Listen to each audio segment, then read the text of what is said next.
Seahawks fans, wherever you may be, thanks for listening to the show. Join your hosts, Bill Alvstad and Keith Myers, as we talk Seahawks football.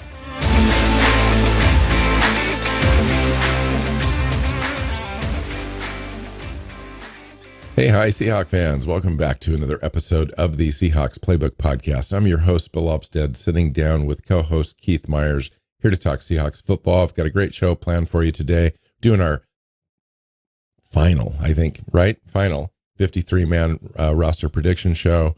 We did one a little earlier during training camp just to kind of see where we were at. This one is predicting the final 53-man roster as we see it today. And we'll talk just a little bit about the Green Bay game, not a whole lot because it really didn't matter too much, maybe for a couple of players on the fringes of this roster, but that's about it. Otherwise, you kind of just throw that game in the wastebasket. Welcome in, Keith. How you doing? Doing good. Yeah, that game is one, it was really, really hard to watch for football reasons, but it was also really, really hard to watch because there's a lot of bad football played on both sides. A lot of third, fourth string guys that won't be on NFL rosters or even practice squads here in a few days. And I mean, that's just kind of the way it is. It's an interesting issue. But what comes out of that game, there's a couple of roster decisions that I think became pretty clear.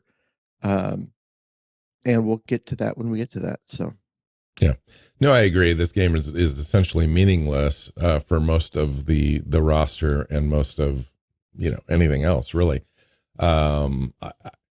It was hard to watch, and I was in and out of it as far as just watching the game, because I think if you were strapped to a chair and had to watch, I mean, I would need forks to keep my eyes open.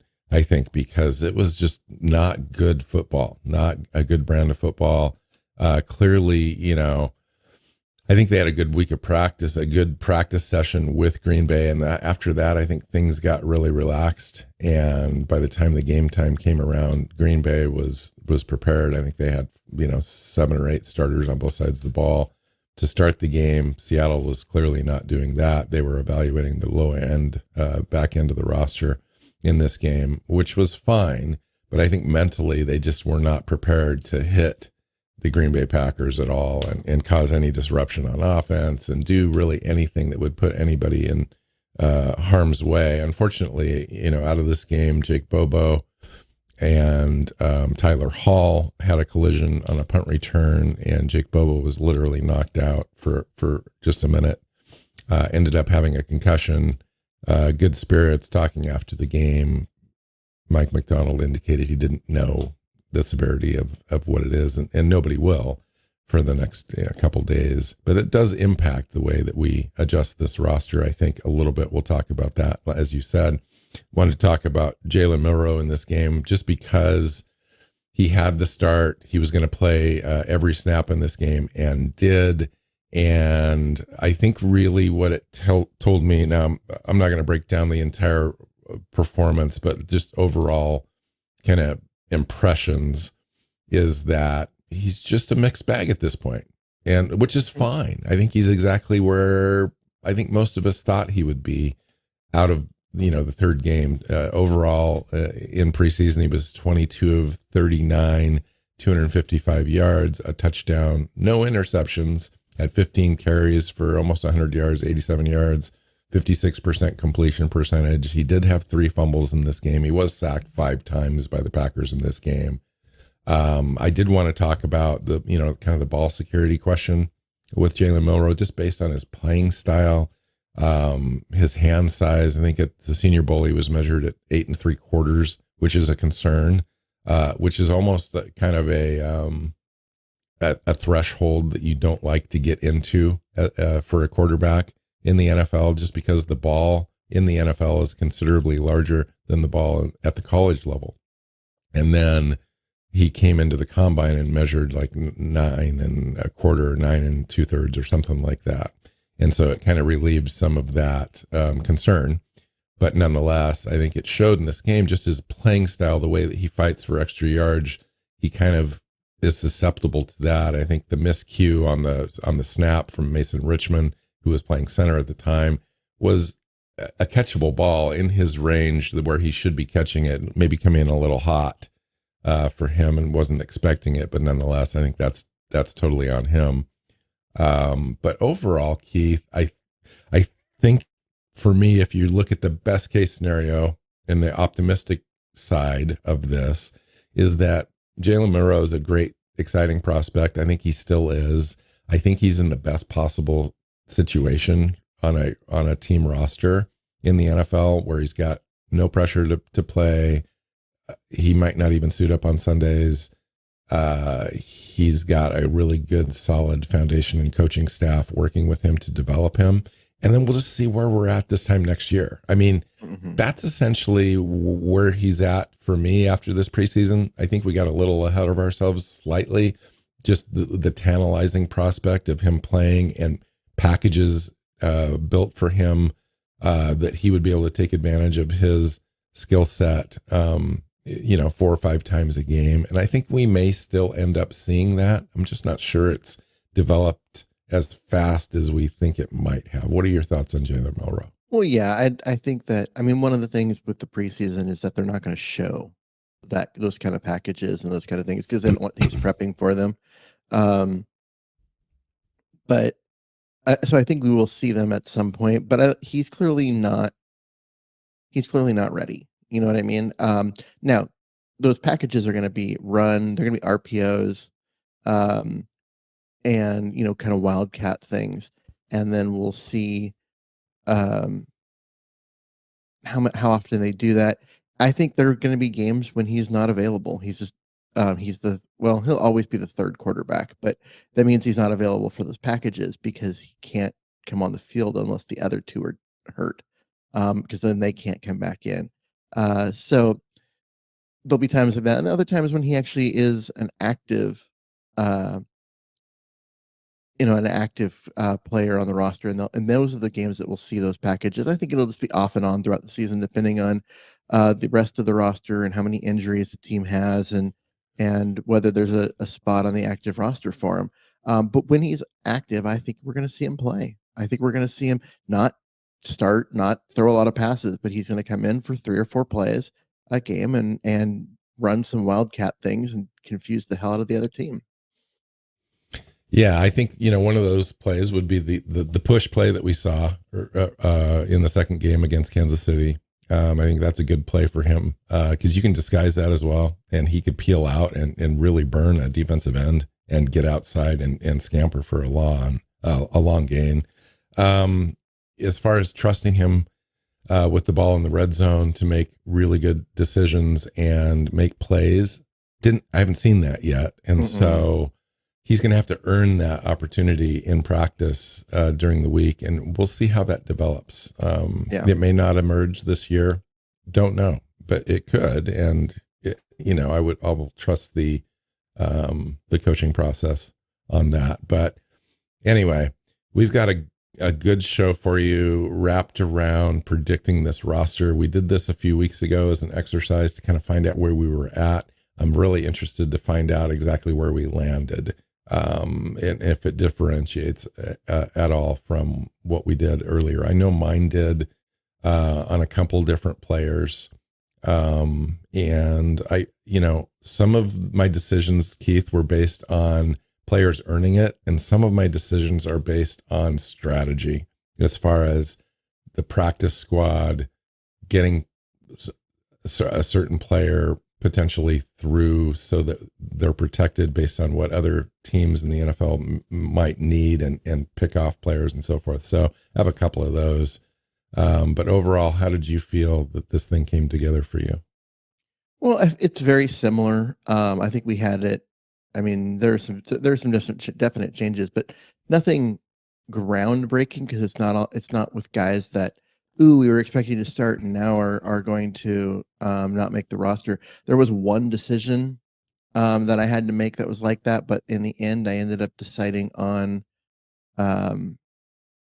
to go with what I had before, simply because, well, we'll talk about it when we get there, but there's lots of variables, and while I think that it was good to, assume that we were going to have a situation where a guy could get cut. I think in the end, the team decides to go with a vet over the younger player for just that reason. You can get certain guys into the practice squad and you can't get other guys into the practice squad. So we usually start with the offense. Do you want to start with the defense this time around, just for something fun? Sure. The defense is where I had, if I was going to make changes, this is where I had changes. So interesting. Yeah, I did have a change based on an injury right up front, and that was with Jonathan Hankins. Like, he hasn't practiced at all. I don't know what his status is currently. I went ahead and put him on the PUP to start, and he's eligible to just be out for 4 games. And I thought that was a pretty easy decision for me. And a couple of guys that have been competing at defensive tackle, I had both on the roster for me. So on the defensive line, I'll just kind of do it all as a group, and then we can kind of break it down. I had Byron Murphy, Brandon Peely, Quentin Bohanna, Jerron Reed, Leonard Williams, Mike Morris, and Jared Ivey makes this roster as an undrafted rookie free agent. And I thought that was probably the biggest story out of this, other than the Hankins injury and Peely and Bohanna both making it for me. How about you? Yeah, I mean, actually, that's the same group I had for the same reasons. I mean, Hankins has yet to practice at any point in camp or preseason.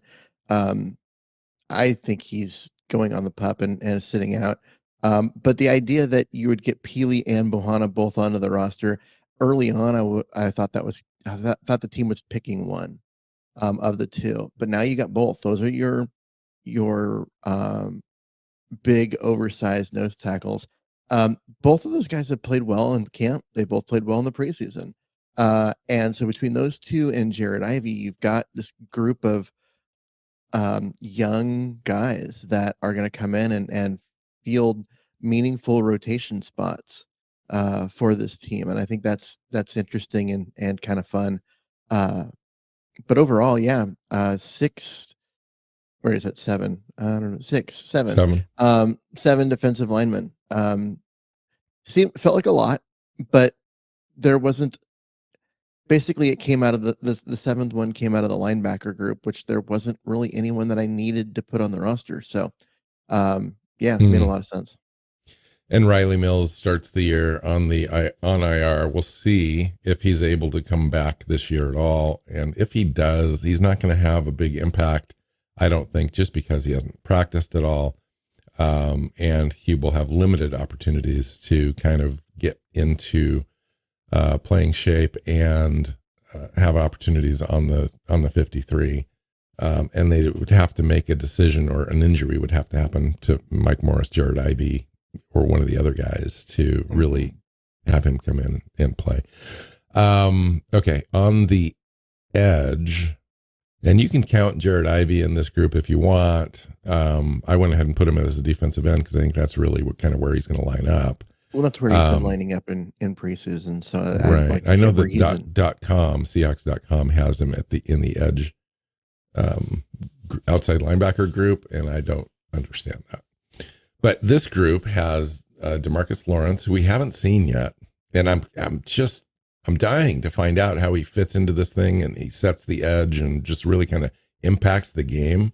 We haven't even seen it at all yet, so it's just a curiosity to me.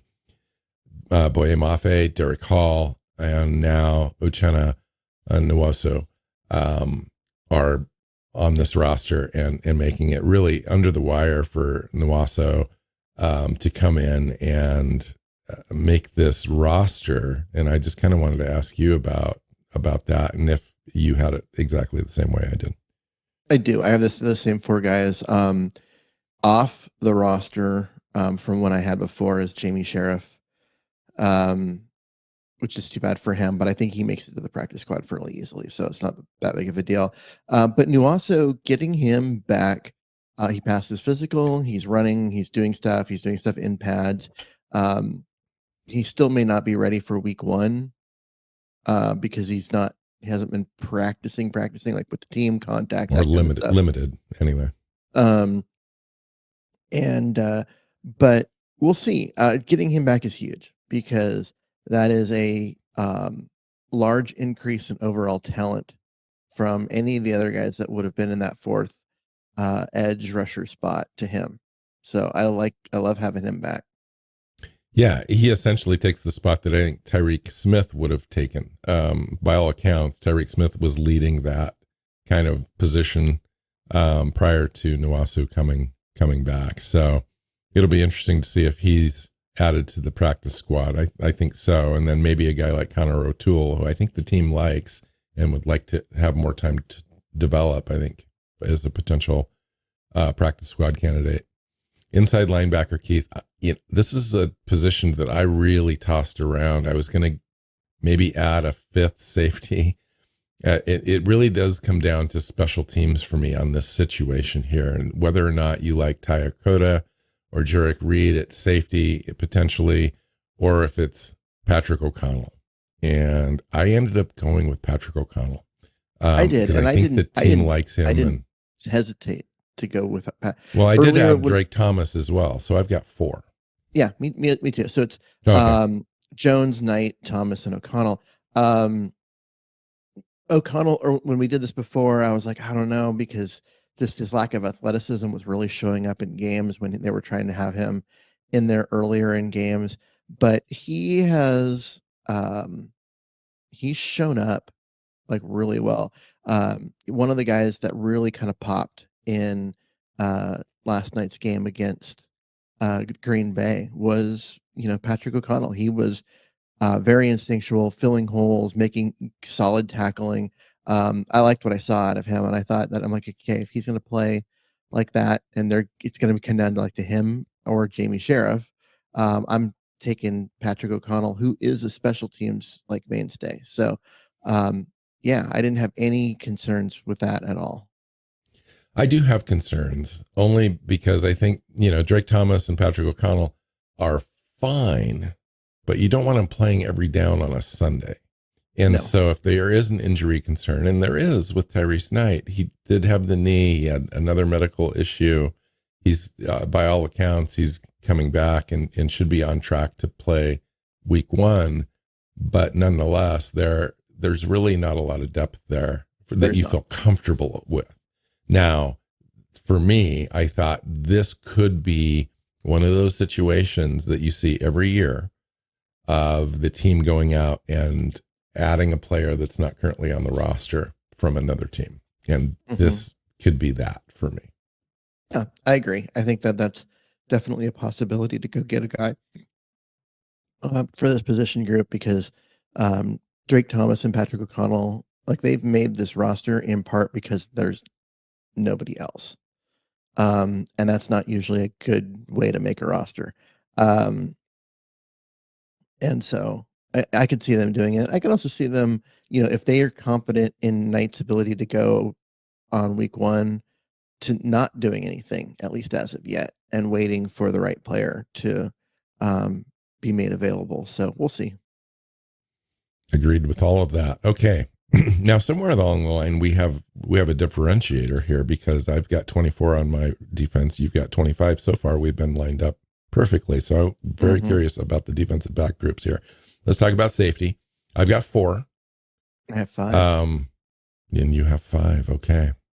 That means you only have 4 corners. No, I have 5 corners. Okay. I have 25 and 25. You have I better 24. count again then. So Nick Manwari, Julian Love, Kobe Bryant, DeAnthony Bell are mine. Tyakota is on mine. I thought that his abilities on special teams, and the kind of some of the play that he had yesterday he was the in the first quarter, when it was, the guys that are at least on the roster or closest to making the roster, he was the guy who popped a lot. And I'm not just talking about that phenomenal interception that he had on the Packers' first possession. I mean, like, coming up run fits and stopping the run and doing good things in there. I thought he popped really well, and I'm like, we know what he can do in special teams, which is great. We know the coaching staff loves him because he's 100% effort 100% of the time, and they're going to want him around. And I went ahead and put him on there. Yeah, I did not. I figured he'd definitely be a practice squad guy and a guy that they would call up a couple times and make a decision later. I think DeAnthony Bell is the guy that they prefer there, made a lot of plays. Mm-hmm. Tyokota, for me, now if he did make the roster, and I certainly considered it, I think he would be the fringy guy, the literally the 53rd guy to make a decision about on the roster, and he just didn't make that cut for me because I preferred to keep one more offensive player, and we can talk about that later. Yeah, I mean, he was. I have him in like highlighted. Like I have a little bit of color coding on my roster, and he is one of those guys that I have as like he's the 52nd or 53rd guy on the roster.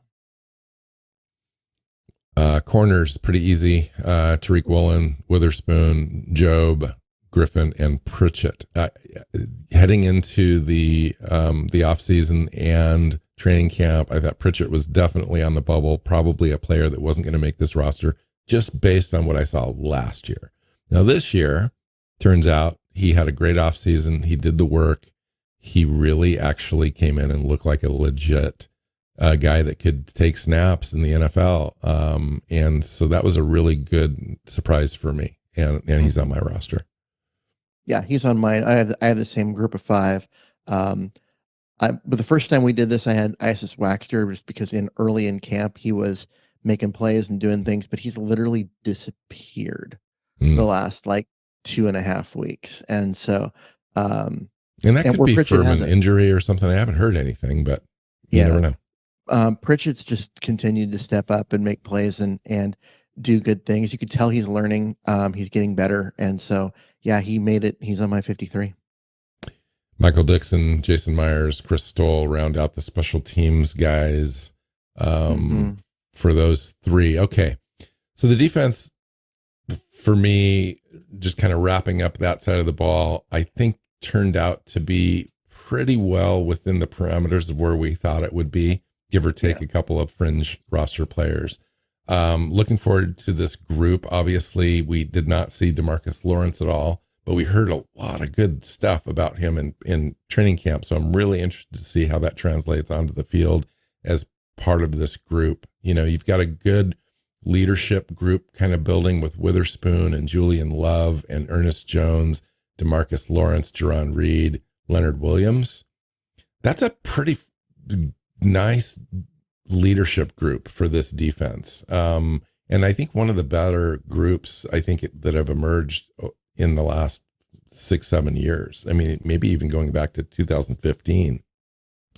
What are your thoughts overall about the group, the expectations of being maybe a number 1 defense?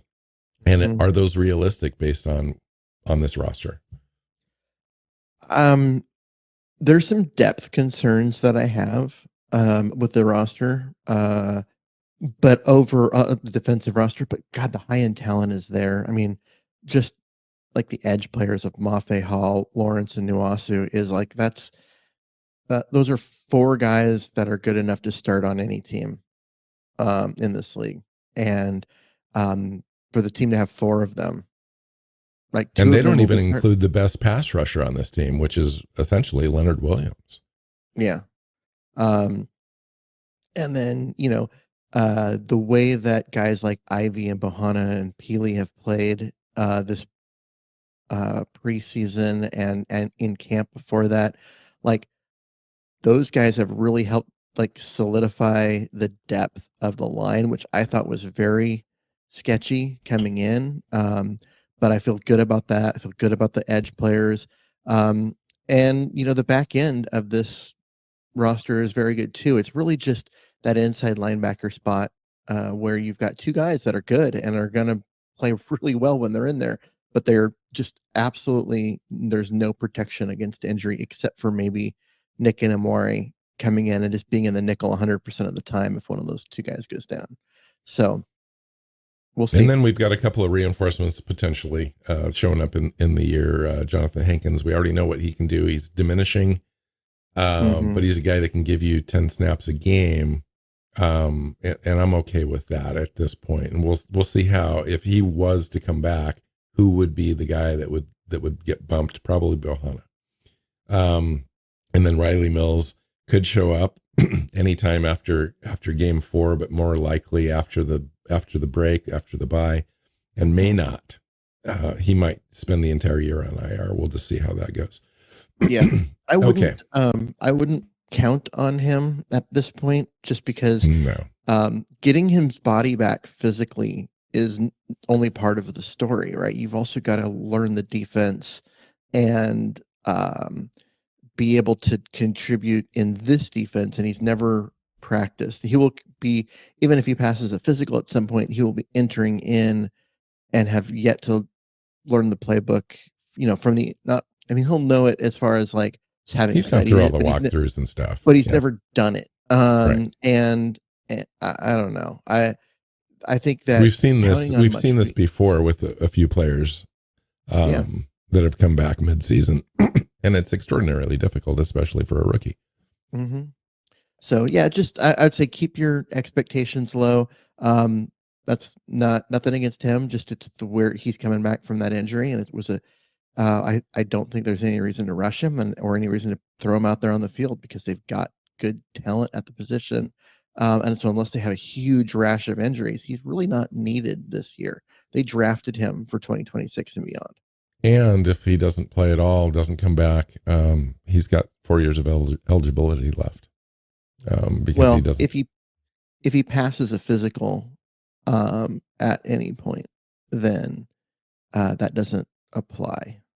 Unless they put him on IR to begin the season, and he's just shut down. I think you can remain on IR whether you pass a physical or not. Well, if you're on IR, yeah, that's true. But on the PUP list, once he passes a physical, then you have like a 3-week time period to make a decision on whether you're going to put him on IR or on the active roster. And I think in there,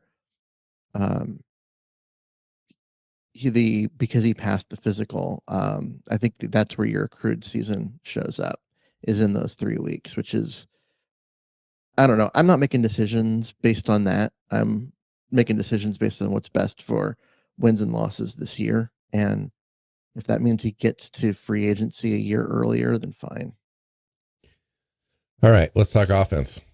Let's just go through this thing in order. Quarterback Sam Darnold is obviously the starter. Looking forward to actually him in this offense, and I thought he showed enough both on and off the practice field where I feel pretty confident in his ability to lead this team this season, and we'll kind of see.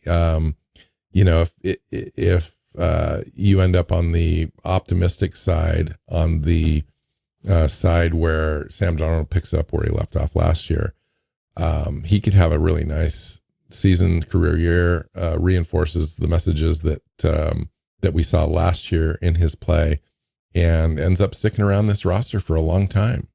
And they can, legitimately compete with for a Super Bowl with him as the quarterback. And I'd be okay with that. I mean, and I think everyone should be. I think he's a kind of an understated style of leader, a little bit more quiet and reserved, but it doesn't necessarily mean that's a bad thing. I think he's a good fit for this team.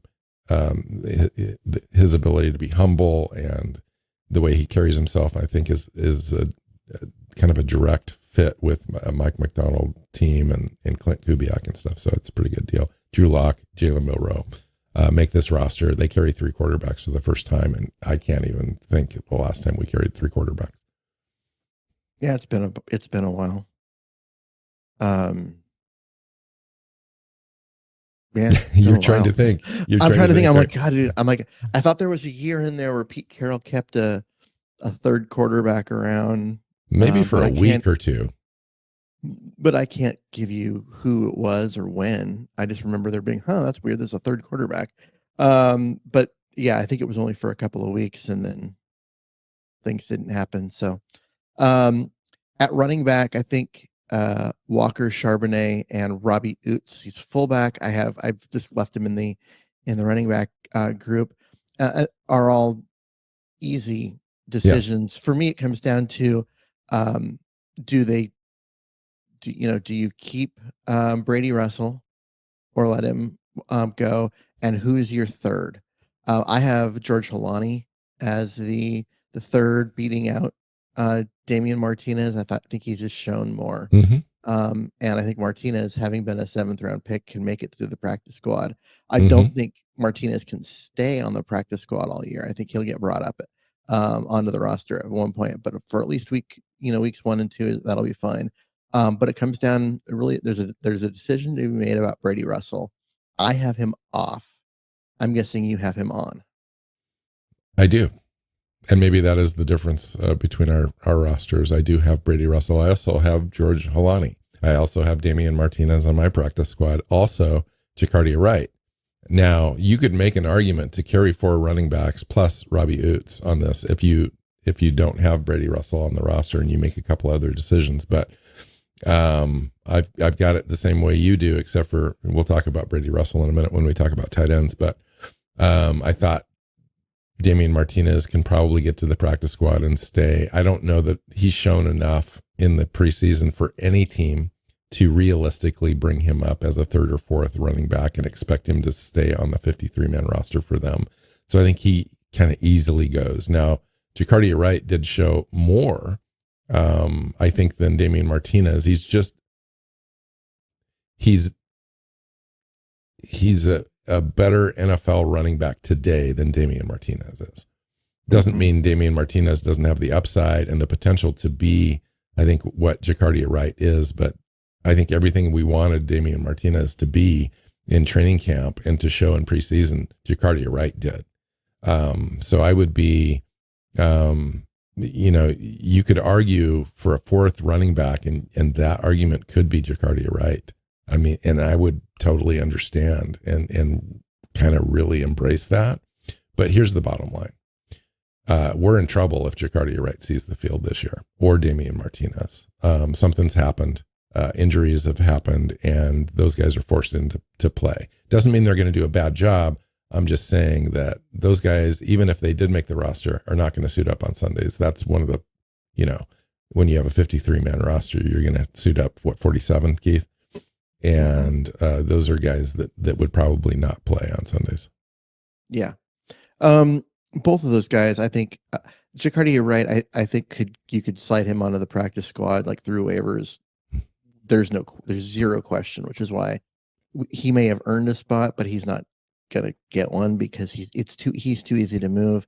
Yes, Damien. This is what I was talking about early in the show, where I said I made decisions not completely based on talent, but some of those decisions are based on how players get to the practice squad and how you protect your guys and so forth. And that's definitely a guy that you can get to the practice squad and bring up on Sundays in certain situations.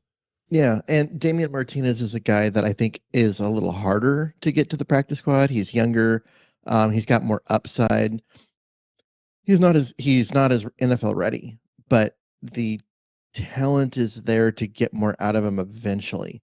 And some team may see that they've got an open roster spot. He can play special teams. Okay, let's go grab him. And so he's a guy that it's a little harder to get him through. And so therefore, that might be why they chose to keep him, just to protect him. But if you choose to protect him and keep him, who do you lose? It becomes, do you send Brady Russell to the practice squad, or one of your young offensive linemen or receivers? That's exactly right. And any of those guys that those are guys that are going to also be difficult to get through. So it just works out for them. It's one of those things where you kind of have to watch for it. And so they go with the risk. Exactly what you just said, but I also add the kind of defensive players into that equation too. When I'm making the roster decision, you added Tayokota to that. You could say, well, I'm going to add Damien Martinez instead of Tayokota.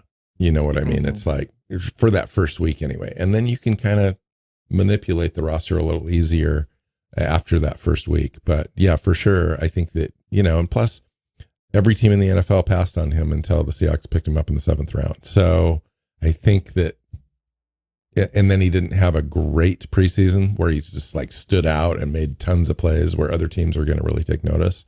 I think that he slides and and gets through there. I could be wrong, but I've seen this movie a few times in the NFL, and a guy like Damien Martinez is probably going to make the practice squad and be available on Sundays for Seattle. Wide receiver, Keith, what do you do? Honestly, it's JSN and Cap. We know that, and Horton. Those three are easy. I have Tariq Young, Jacob Bobo also making this, and then my question came down to what do I do with Valdez-Scantling, and just kind of the way everything has worked out. We know that Horton's been battling in an ankle, and Cup is probably, if he gives you 12 games a year, that's good for him. Tariq Young's also had injury issues through every single year he's been with Seattle. So I went ahead and now Bobo's got the concussion. Yeah. So he may not be, available week 1 if he's still dealing with that. So just with that group, I decided to keep Valdez-Scantling. But he was definitely a guy on the bubble. And okay, this shouldn't have been a consideration, but it was. The 49ers are so thin at wide receiver. I'm not giving them any legitimate guys. I'm not pushing any guys out there that I think can contribute on Sundays. If I don't have to, I'm going to let them sweat. And like I said, that shouldn't have been a consideration, but I'm vindictive when it comes to San Francisco. So I did think about that and keeping Valdez-Scantling on the roster. So that is definitely a consideration. And certainly part of my equation for sure. Really? In fact, yesterday they had another injury to another wide receiver. So they just picked up, a wide receiver 3 days ago, and now they just lost another one, probably for at least week 1. And so they're decimated, and we're the exact type of offensive scheme that they would come and try to pick off a player. And bonus, it's in the NFC West. So they would definitely come in and look at players that we're cutting out of the wide receiver room. And I kept 6 as well, the same guys, and Marquez Valdez-Scantling for the same reasons. I think he was definitely on the bubble. I think if Bobo is not hurt, and you don't have the other injury concerns that you'd mentioned, which is definitely a factor. He's cut. He just didn't do enough in preseason, didn't do enough in training camp. Other players passed him by fairly easily too, including rookie Torrey Horton. I think that he was off the roster up until potentially this game and this injury to Bobo. Now, what do you do with Bobo? I don't think they want to put him on IR because of a concussion. If he was going to truly make the roster and have an impact, which, that's still up for debate. He was getting reps with third team stuff and late into preseason games and so forth. So you could say that maybe he wasn't as safe as we think he was. And maybe, Cody White or Ricky White was going to be that player instead. I think now you keep Scantling because you definitely want some veteran depth at that spot. And then Tariq Young makes it just by virtue of he played his way onto this roster, this training camp and preseason. Good for him. Bobo was always going to be in consideration because of his physicality and the way he blocks out in space. He's not going to give you a lot in the receiving game, but he does give you a lot in special teams and blocking, which this scheme, really covets. Mm-hmm. So I think that's it. You protect the extra player, you keep them away from San Francisco. I still think San Francisco sniffs around on Ricky White III and Cody White. Steven Sims is there as well. He was a guy that I think were counting on early when they picked him up in free agency to come in and play special teams and really be that guy. But with Tariq Young emerging, Torrey Horton emerging, I think he kind of just never emerged as a real choice on the roster. You've got a couple other guys that are practice squad worthy. I think Tyrone Broden is an interesting player that they want to keep around. Cody White, obviously, if he passes through waivers. Ricky White, their draft pick from the 7th round. I think all practice squad candidates. Yeah. Honestly, So let's talk about Brady Russell. If the 49ers want to come pick off Cody White, because they need him to play on Sundays, I think that's a good sign for Seattle. Because Cody White's a guy who's been around the league forever. It's his 7th year. Can't seem to get on a roster. Is just always. I would actually feel good about that for him. So. I mean, it'd be a good. I wouldn't like it in the NFC West. It's the 49ers, whatever. But as a player, Cody White deserves an opportunity with somebody, and that would be a great landing spot and a place where he would get playing time immediately, and maybe affect his trajectory as a player. So I would be for that. All right.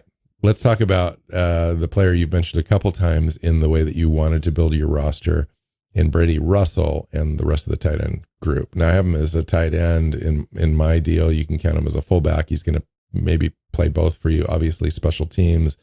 We already know what the coaching staff feels about him as far as a special teams player. That's why he's on my roster. So I've got AJ Barner, Arroyo, Saubert, and Russell. Yeah, I've got the top 3, not Russell. And that was a really difficult decision because if he makes this roster, he's the special teams captain. If he doesn't make the roster, though, okay, someone else has to be. But the thing is that he's your 4th tight end. He's your 2nd fullback, which means he's never seeing the field on offense unless there's an injury. He could definitely be one of those players that you have a veteran agreement with to cut him on the first week so that he has a non-guaranteed contract and bring him back in week 2. Mm-hmm. He's that kind of a guy, and he's also that player. So if you could miss him for 1 week, I think he would be, if anybody on this roster, he would be the guy that you would target for that sort of a scenario. Yeah. I mean, Hankins, if he was healthy, would be another one, but he's probably IR or at least PUP list candidate, so he's not needed. But yeah, those are the types of guys that you would do that with. I'm just looking at the list. I can't think of anyone. Who was else. That special? I'm totally blank in my brain this morning on the other linebacker / tight end. Special teams player we had on the roster for like almost 10 years. And we did that a couple times where we cut him and then brought him back. Mm-hmm. You know who I'm talking about. I do know who you're talking about, but I can't remember the name.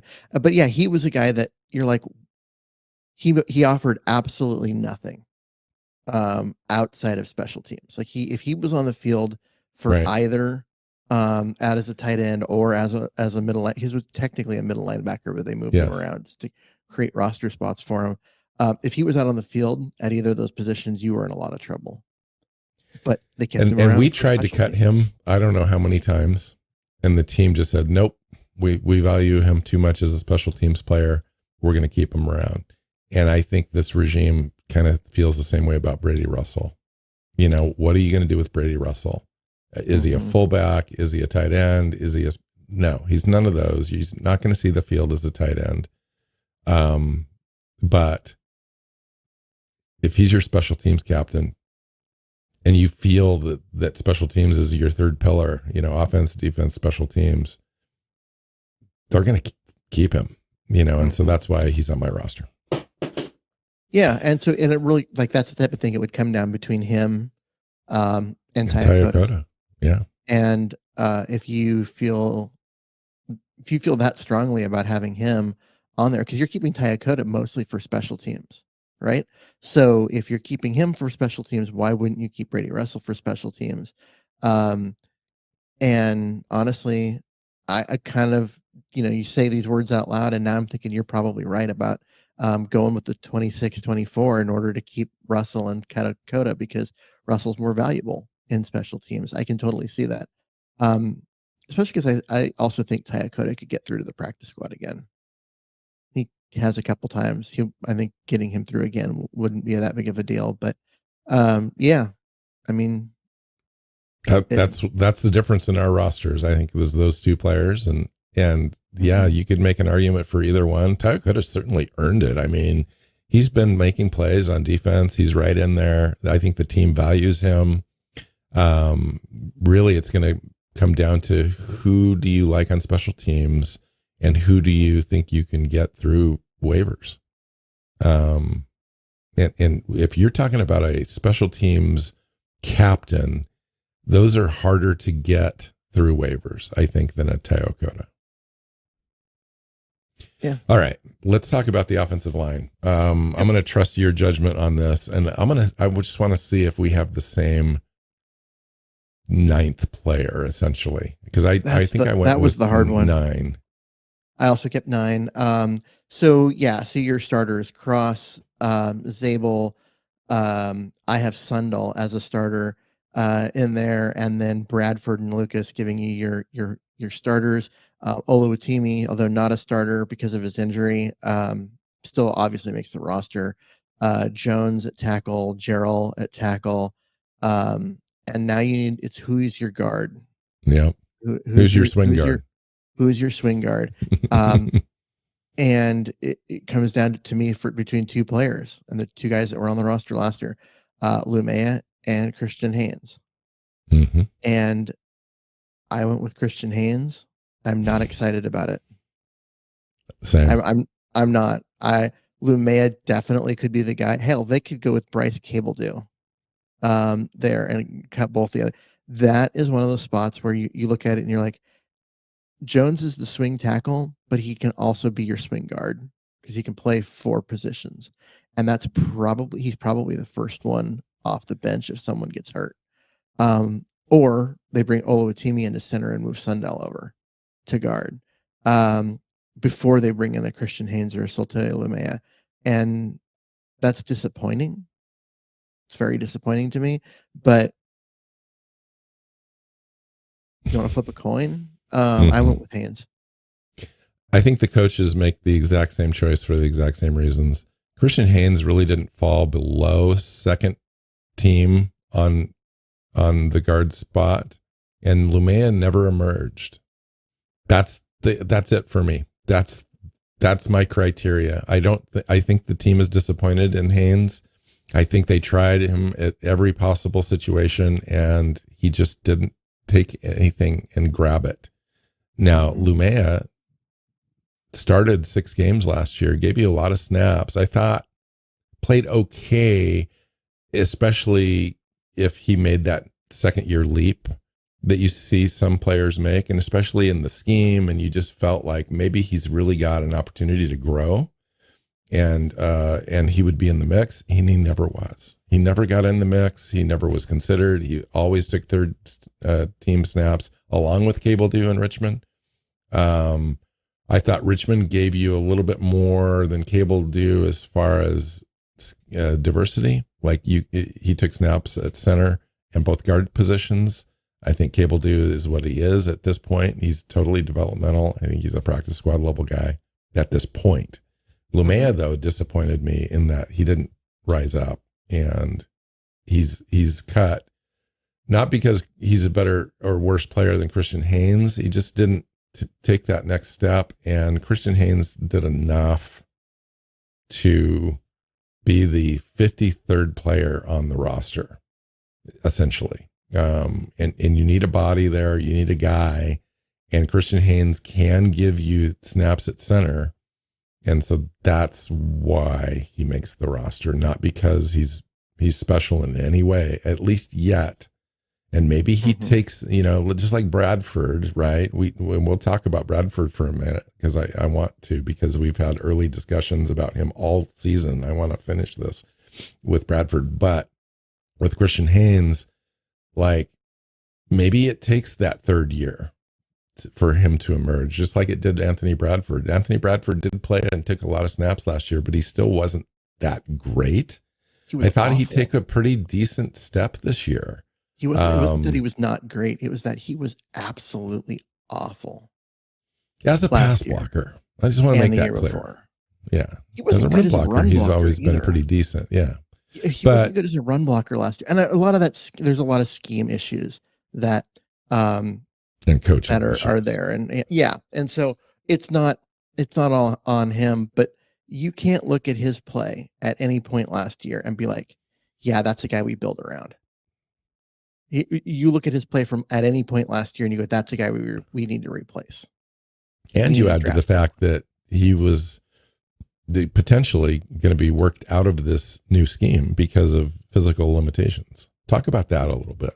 Yeah, I mean, that is one of those things. He's a guy that he plays. He's best in a box, like in he's the phone 335 pounds. Yeah, and he's a straight ahead blocker. And now you bring in a scheme that wants you to be able to push guys laterally and move people, block out in space, and do things that a guy that his size and his heavy feet aren't made to do.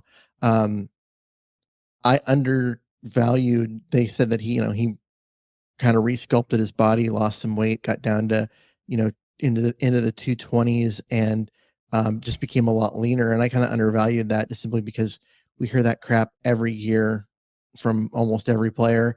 But for him, it really was a thing. And you can see a little bit of a difference in the way he moves. His feet aren't quite as slow.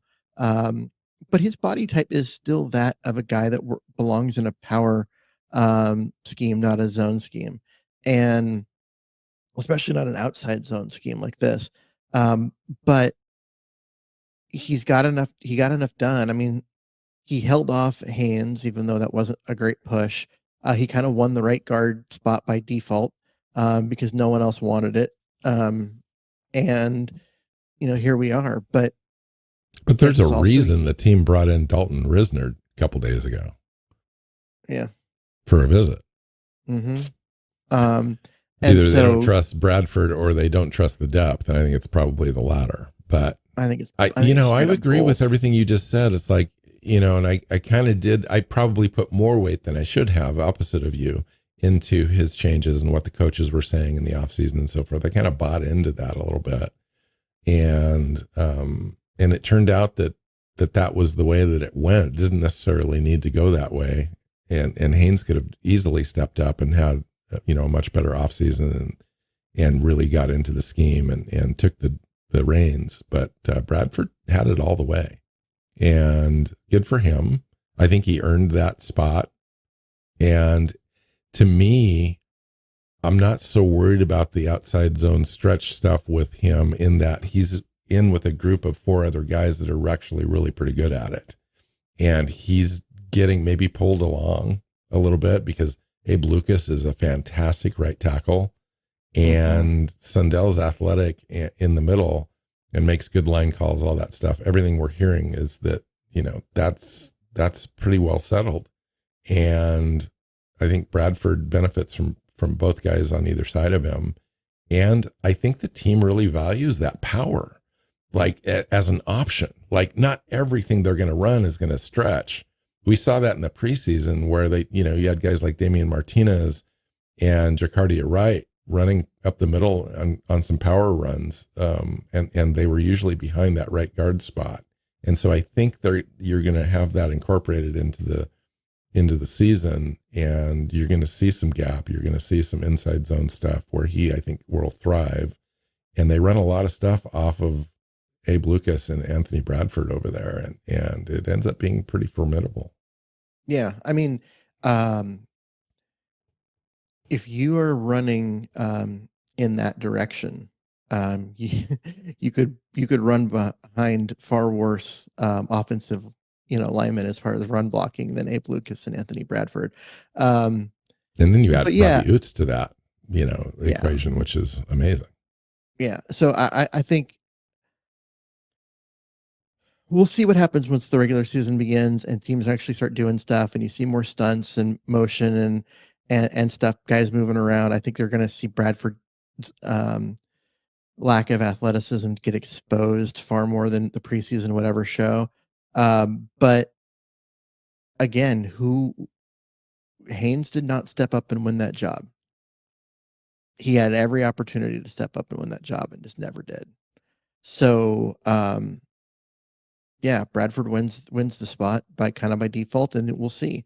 As long as the other guys are there and healthy, I I think that he'll be fine. Zabel has been a freaking like revelation at left guard. Like, just seeing him out there and the way that he just dominates people has been really fun. So again, So his once things get more complex on the other side, it might struggle a little bit early on as he's adapting to the NFL, but he still flashes dominance, and that's fun. So talk to me about the flashing of dominance across the entire starting five in this scheme, and kind of what we saw in Kansas City. Obviously, we're not going to see that week in, week out. I think there will be struggles. I think there will be moments where you'll see some really nice play. There'll be some drives where we just kind of dominate. But there'll be other times where the lack of athleticism with Anthony Bradford might get exposed. You might play against a world-class defensive tackle that can really, disrupt timing and push into the backfield. And then the depth issues. I wanted to talk about that. How do you feel about Jarrell and Jones, Haynes and Oluwatimi being the backups? I feel a lot better about Jones now than I did a couple weeks ago. Just watching him slide into that left tackle job while Crosses, rehab that finger surgery and just do well. Like he was the starter, in Kansas City when they just absolutely dominated. Did not look like a weakness at all. Chris Jones didn't play in that game, so you kind of they didn't have their really good defensive tackle, but still, he did really well, and I feel a lot better about him than I did coming into camp right now. And Gerald, therefore being the fourth tackle, he's only playing if there's 2 injuries above him, and he did okay last year, and you've seen some definite improvement in his game, both his footwork, but mainly it's like his hand placement and just playing faster, this year versus last year. So I like what I've seen from him. I'm okay there. It's on the inside. Like Sundell's been good, and we know Oluwatimi was fine before that. So you have 2 guys at center that can play. Do you have any guys at guard that can play? Well, let me ask you besides this. Zabel? If there was an injury at guard, Bradford or Zabel, you could definitely slide Oluwatimi into center and have Jalen Sundell play move guard. Over. Yeah. You could definitely do that. I would hope that God, I just want Christian Haynes to finally figure out whatever it is that's making him not transition to the NFL well, because the kid has talent. His college tape was good. His college tape's really good, and he just continues to not live up to expectations all the time. At some point, I just want him to take that step and be the guy we thought he was going to be. He's a cut candidate. Like, and there are serious considerations here. In fact, I had a roster where, I had some color coding just like you did. And he was one of 4 players I had on this roster that was truly on my bubble. Mm-hmm. And I could have, depending on how everything else worked out, like I wanted to keep an extra running back, for example. Instead of cutting Damien Martinez, maybe I kept Holani and Martinez. Where am I going to get that? And I want Brady Russell, and the team wants Brady Russell. Where am I going to get that other player? One of those players that I had was Haynes. You're going to keep 8 offensive linemen? No, but I would have kept Lamea, I think. Yeah. There was a moment there where I was considering cutting Haynes because I felt like the team has literally given him every opportunity. He didn't take it, and the team may just cut loose. And that's still an option. That could be one of the surprise cuts. Like if there was a surprise cut, that would be the one where I would be like, yeah, I'm surprised, but also I totally understand. Like it wouldn't shock me if he was left off the 53. And what other team would pick him up? and put him on the 53. Like, you kind of have to think about it that way. It's like, I'm not so sure that he would get picked up. I think that someone would, based on his college tape and everything, and they'll just be like, well, he's had a rough situation. He needs a change of scenery, a chance to start over, because he had crappy ass coaches his first year, and then just couldn't get over the hump the second year, trying to impress new coaches again, and still young, still got good college tape. I think a team would take him. Good offensive linemen are so hard to find. Yeah. And I'm not saying well, and certainly those considerations won out for me. Like, he's on my roster. He's on your roster.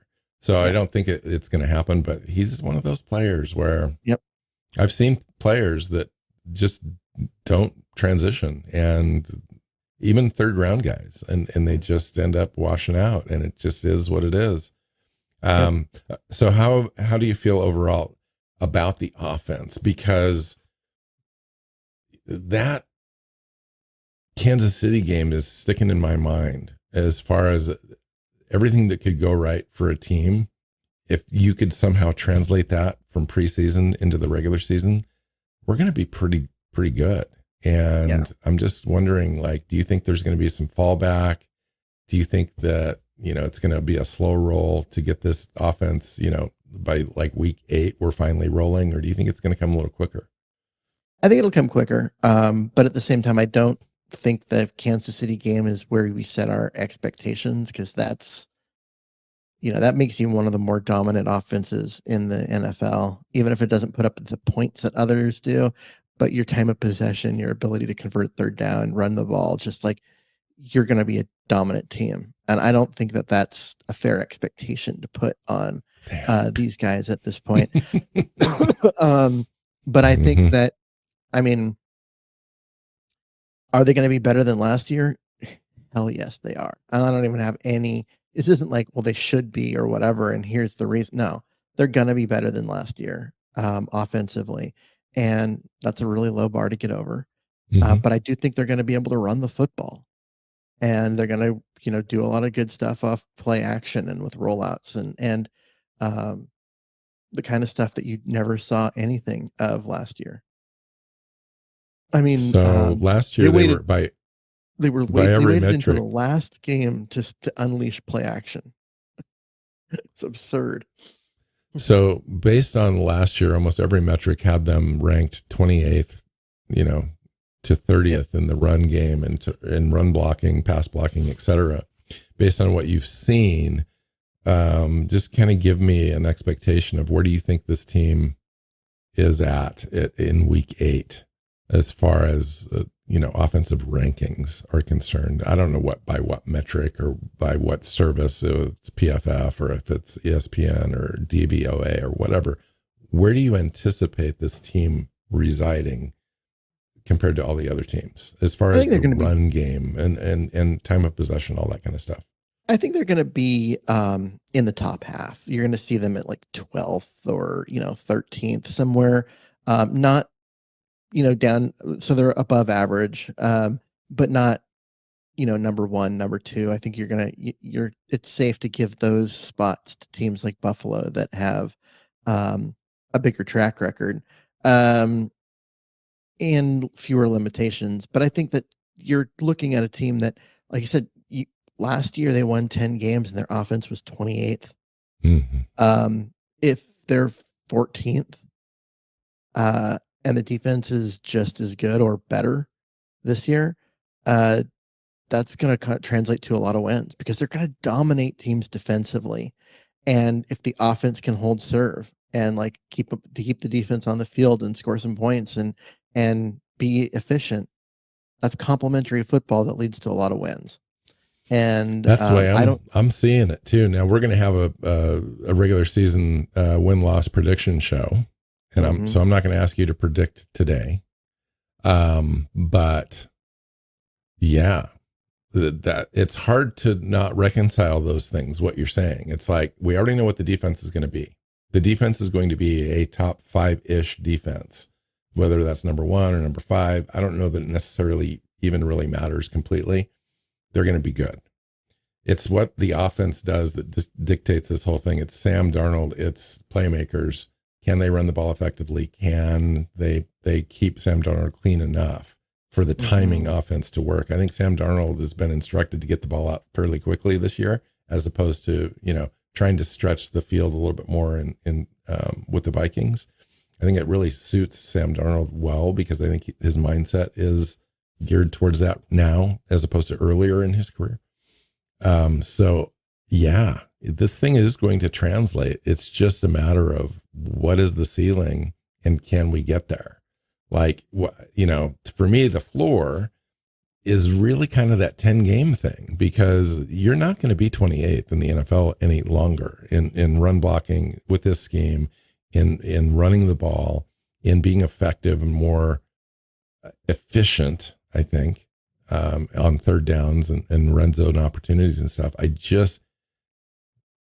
It has to translate into more wins. Now, what is that total? I don't know. Like, is it 10? Is it 11? Is it 12? Can we get to 13? Like, is that outrageous to even say that? Can we take this division? I think, realistically, what you want to be able to do is take the division and figure out, the win totals will come, but your sights should be set on taking this division and getting a playoff game at home.